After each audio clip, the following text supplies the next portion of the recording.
Modern Windows installations reach deeper into system architecture than most users realize. Beyond the operating system layer, beyond device drivers and kernel modules, Windows now interacts directly with UEFI firmware, the foundational code that initializes hardware before any operating system loads. This integration enables sophisticated security features and seamless updates, but it also raises fundamental questions about control. When Windows Update can modify firmware that sits below the operating system, when security policies can restrict access to boot configurations, when hardware manufacturers and Microsoft collectively determine what software your machine will run, who actually controls the computer you purchased? The technical reality is more nuanced than simple narratives about corporate overreach or security necessities would suggest. Modern computing architecture has evolved toward deep integration between hardware, firmware, and operating systems, creating capabilities previous generations of computers could not achieve. But this integration also centralizes control in ways that fundamentally change the relationship between users and their machines. Understanding what Windows can actually do at the firmware level, what it cannot do, and why these capabilities exist requires examining the architecture that makes modern computing possible. The basic input-output system, universally known as BIOS, represented the original firmware interface for personal computers, a specification dating to the earliest IBM PC architecture in the 1980s.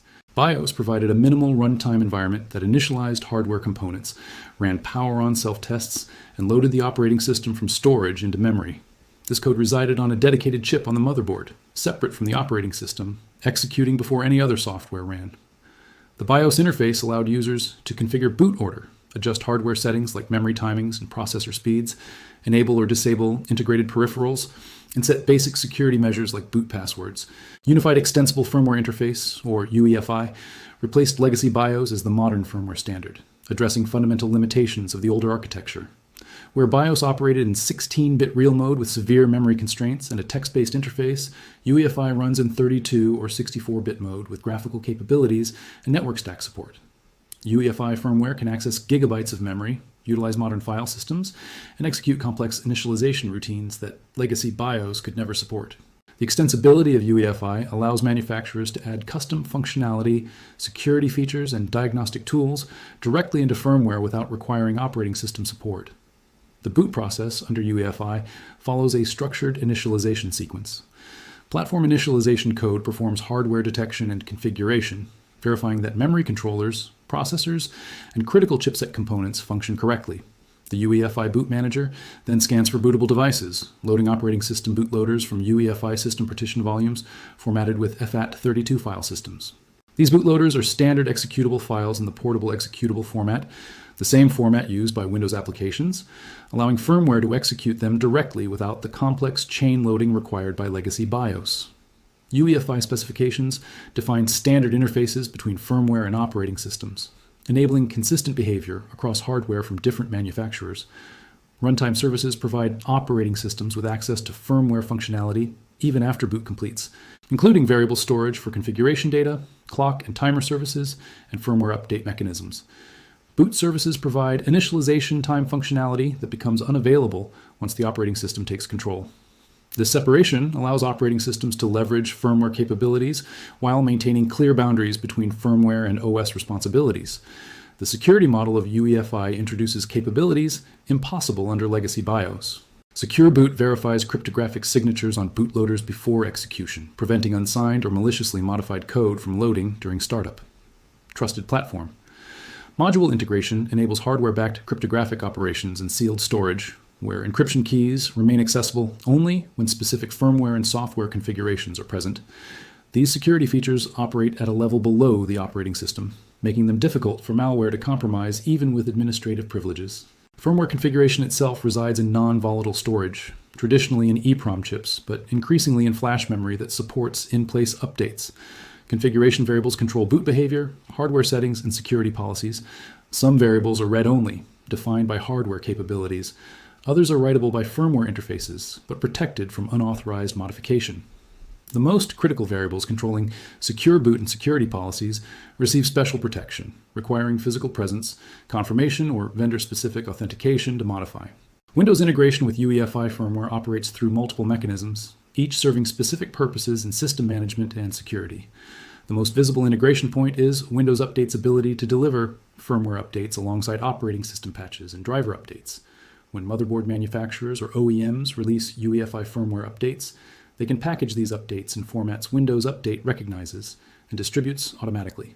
This capability eliminates the need for users to manually download firmware updates from manufacturer websites, boot into special update environments, or risk incorrect update procedures that could render systems unbootable. The technical mechanism behind firmware updates through Windows involves capsule update functionality defined in UEFI specifications. Windows stages the firmware update capsule in a special area of a system memory or storage, then triggers a reboot. During the next boot cycle, UEFI firmware detects the staged update, verifies its authenticity and integrity, and applies it before loading the operating system. This process ensures that if the update fails or gets interrupted, the system can recover using previous firmware versions, rather than becoming permanently non-functional. The operating system never directly writes firmware code, instead relying on firmware's own update mechanisms to perform the actual modification. Secure boot integration represents another significant interaction between Windows and firmware. When secure boot is enabled, UEFI firmware only loads bootloaders signed by keys stored in firmware databases. Microsoft maintains one such signing key, used to sign the Windows Boot Manager and Linux bootloaders that have gone through Microsoft's signing process. Hardware manufacturers include their own keys for signing custom tools and recovery environments. This arrangement means that firmware trusts Microsoft's key by default on most consumer systems, allowing Microsoft-signed code to execute during early boot stages. Windows can query and, with appropriate permissions, modify certain UEFI variables through runtime services. The operating system reads boot configuration variables to understand boot order and options. With administrative privileges, Windows can write some variables to configure boot behavior. However, critical security variables like secure boot configuration and enrolled keys typically receive protection that prevents even administrators from modifying them through normal operating system calls. These protected variables generally require firmware setup interface access or physical presence, confirmation to change. Trusted platform module integration ties firmware security to operating system security features. BitLocker Drive encryption seals its encryption keys to specific TPM platform configuration register values that reflect firmware and bootloader measurements. If firmware changes or unauthorized code attempts to boot, these PCR values differ from expected values, and TPM refuses to release the encryption keys. This mechanism creates a chain of trust from firmware through bootloader to operating system, where each stage measures and verifies the next before transferring control. Windows Hello and other biometric authentication systems also leverage TPM integration, storing biometric template data in TPM-protected storage. The firmware OS integration ensures that biometric verification happens in a trusted environment where malware cannot intercept authentication credentials. This security model depends on the assumption that firmware, being below the operating system, is harder for attackers to compromise and provides a trustworthy foundation. The Device Guard and Credential Guard features in Enterprise Windows editions push this integration further. These technologies use processor virtualization extensions to create isolated execution environments for security-critical code. Configuration of these features requires firmware support for specific processor features and UEFI specifications. Once enabled, even operating system administrators cannot disable these protections without firmware-level changes, creating a security boundary that survives OS compromise. Windows also interacts with firmware through ACPI tables, which firmware provides to describe hardware configuration. The operating system reads these tables to understand how to manage power states, configure devices, and handle hardware events. While the operating system cannot modify ACPI tables directly, the information they provide influences how Windows configures and manages hardware at runtime. The relationship between user control and manufacturer configuration of firmware settings is more complex than simple ownership might suggest. When you purchase a computer from Dell, HP, Lenovo, or other OEMs, the firmware comes pre-configured with settings the manufacturer determined appropriate for that hardware platform. These configurations include boot order defaults, enabled security features, performance profiles, and restrictions on what users can modify. The extent of user-accessible configuration varies dramatically between consumer systems, enthusiast platforms, and enterprise hardware. Consumer laptops and pre-built desktops typically ship with restricted firmware interfaces that hide advanced settings from casual users. OEMs make these restrictions, arguing that most users lack the knowledge to safely modify complex hardware parameters, and that exposed settings create support burden when users misconfigure systems. More cynically, some restrictions serve to prevent users from disabling features OEMs monetize, limit hardware modifications that might compete with upgrade sales, or enforce regional restrictions on wireless hardware. Enterprise systems follow different configuration philosophies.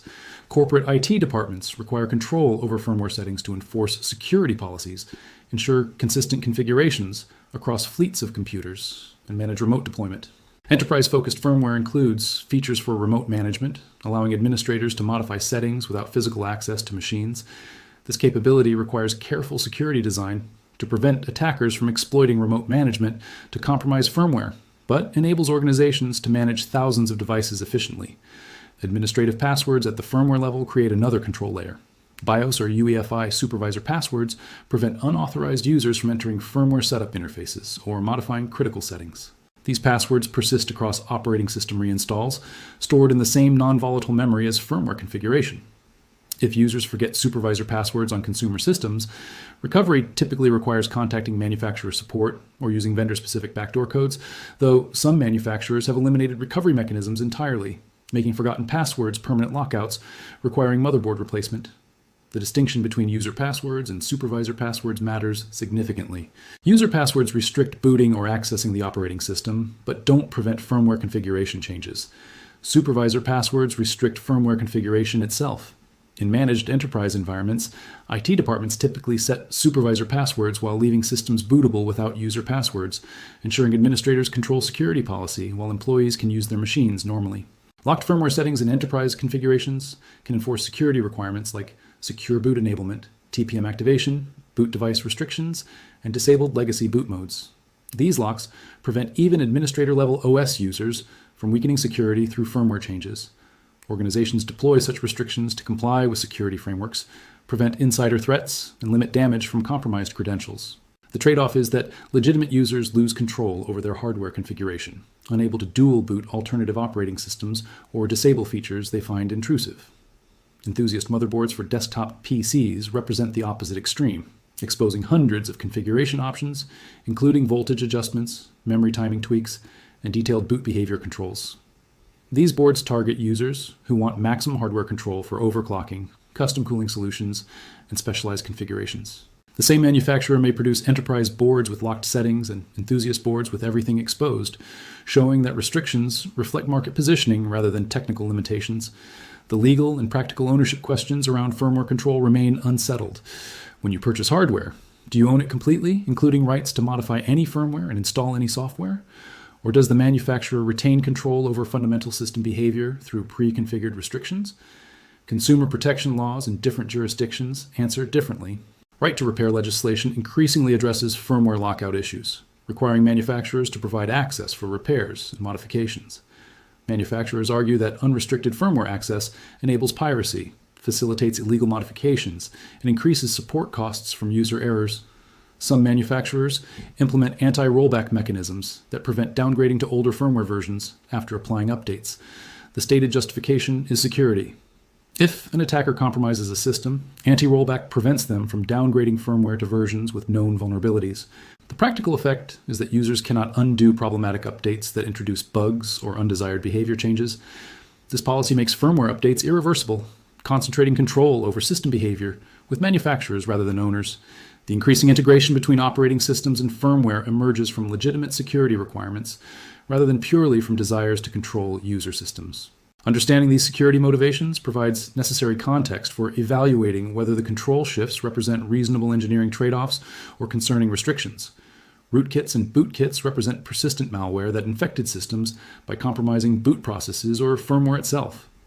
Legacy BIOS systems had minimal protections against such attacks. Malware could modify the master boot record, install itself into unused BIOS space, or hide in option ROMs on expansion cards.